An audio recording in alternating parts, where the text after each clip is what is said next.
इस वीडियो को लाइक करें, हमारे चैनल को सब्सक्राइब कर बेल आइकन जरूर प्रेस करें हमारी न्यू वीडियो सबसे पहले देखने के लिए। Hello friends, Radhe Radhe. Friends, आज हम बात करेंगे राधा अष्टमी व्रत के बारे में। राधा अष्टमी व्रत की पूजा विधि क्या है, पूजा सामग्री क्या है, पूजा के क्या नियम हैं, पूजा की व्रत की उद्यापन विधि क्या है, और व्रत में हमें क्या खाना चाहिए और हमें क्या करना चाहिए, क्या नहीं करना चाहिए, हमें व्रत कैसे करना चाहिए।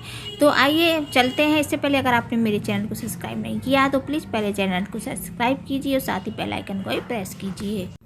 भाद्रपद महीने की शुक्ल पक्ष की अष्टमी को राधाष्टमी का पर्व मनाया जाता है। ऐसी मान्यता है कि इस दिन राधा जी का जन्म हुआ था, इसलिए आज भी इस दिन को राधा जी के जन्मदिन के रूप में मनाया जाता है। राधा अष्टमी के दिन महिलाएं व्रत रखती हैं और अपने संतान व पति की लंबी आयु की कामना करती हैं। कई राज्यों में राधा अष्टमी को लेकर अगले 16 दिनों तक व्रत के नियमों का पालन किया जाता है। ऐसी मान्यता है कि इससे घर में सुख और शांति बनी रहती है। फ्रेंड्स, तो मैं आपको आगे बताने वाली हूँ कि संतान प्राप्ति के लिए हमें क्या उपाय करना चाहिए राधा अष्टमी के दिन। वेद और पुराणों में राधा जी को कृष्ण वल्लभा और कृष्ण प्रिया कहा गया है। ऐसा कहा जाता है कि जो भक्त राधा जी की पूजा नहीं करता है वह श्री कृष्ण की पूजा का हकदार नहीं होता है और उस पर भगवान श्री कृष्ण की कृपा नहीं होती है। श्री राधा जी की पूजा करने वाले जातक को सुखी, धन और ऐश्वर्य युक्त जीवन मिलता है। वह सभी गुणों से भर जाता है। ऐसी मान्यता है कि इस दिन राधा जी के मंत्रों का जाप करने वाले व्यक्ति को मोक्ष प्राप्त होता है और वह स्वर्ग में स्थान प्राप्त करता है और राधा जी को भगवान श्री कृष्ण के प्राणों की अधिष्ठात्री देवी माना जाता है।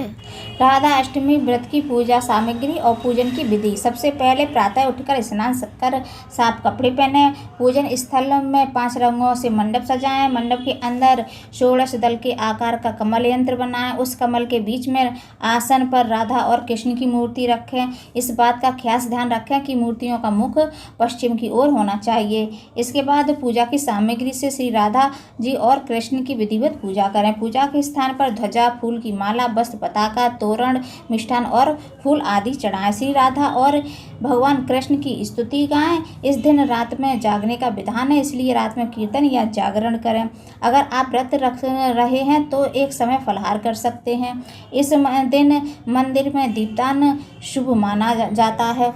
राधा अष्टमी व्रत के नियम क्या करें क्या ना करें। किसी का अनादर ना करें। भगवान ने प्रत्येक इंसान को समान बनाया है, इसलिए किसी का भी अमीर गरीब के रूप में अनादर या अपमान ना करें। लोगों से विनम्रता और सहजता से के साथ व्यवहार करें। आज के दिन दूसरों के साथ भेदभाव बिल्कुल ना करें, इससे पुण्य नहीं मिलेगा। तामसिक आहार ना लें। मान्यता है कि जिस घर में भगवान की पूजा होती है या कोई व्रत रखता है तो उस घर के सदस्यों को लहसुन और प्याज जैसी तामसिक चीज़ों का प्रयोग नहीं करना चाहिए। इस दिन पूरी तरह से सात्विक आहार ही ग्रहण करना चाहिए। ब्रह्मचर्य का पालन करना चाहिए। मान्यता है कि इस दिन स्त्री पुरुष को ब्रह्मचर्य का पालन करना चाहिए। ऐसा ना करने वालों को पाप लगता है। और गायों को ना सताएं। मान्यता है कि श्री कृष्ण को गौ अति प्रिय है और राधा जी को इस दिन गायों की पूजा और सेवा करने से विशेष पुण्य की प्राप्ति होती है। किसी भी पशु को सताना नहीं चाहिए। राधा अष्टमी व्रत की उद्यापन विधि।